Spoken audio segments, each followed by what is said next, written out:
Hello guys है यो video चाहिँ मैले किन बनाएको भन्दा फेरि खासै भिडियो बनाउनु मन त थिएन, तर छ एक दुईजना अलिकति त्यसको लागि नि बनायो हो हैन। अनि हिजो बेलुका चाहिँ हामीले स्यालेरी ल्याएर दिएको थियो, बेलुका राति हो। अरू बेला सधैँ ब्याङ्कमा हालिदिन्थ्यो, तर यसपालि चाहिँ अब अलिकति त्यस्तै प्रब्लम भएको कारणले गर्दा क्यास दिएको छ हामीलाई।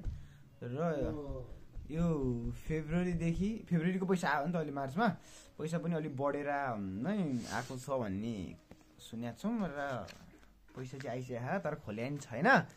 यसो छाम्दा त मोटै छ, हेरौँ है कति रहेछ। यसलाई यस्तो सरले सडक्क खोल्नु पर्यो नि त। ओहो पैसा है गाइज, पैसा है त पैसा। ओहो पैसा त एपेक्स छ त। भन्नु है एक महिना भन्नाले ओभर टाइम सहित गई सबै पैसा गरेर बोनस पनि होला समथिङ लाइक अलिअलि। 1 2 3 4 5 6 7 8 9 10 11 12 13 14 15 16 17 18 19 20 21 22 23 24 25 26 27 28 29 30 31 32 33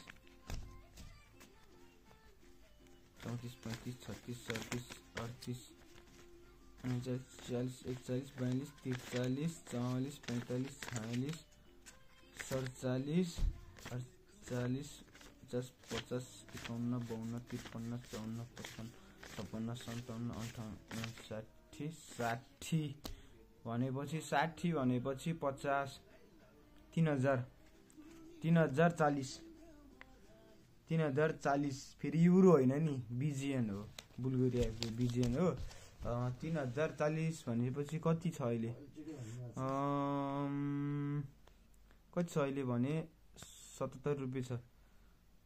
3040 × 77 2,34,800 कमाइन्छ त। गऱ्यो भने कमाइन्छ, दुःख गर्नु पर्यो। कम दुःख गरेछ। अब शनिबार पनि रट्टा हानेछ, छुट्टीको दिनमा नि रट्टा हानेछ नि, गाह्रो छ नि।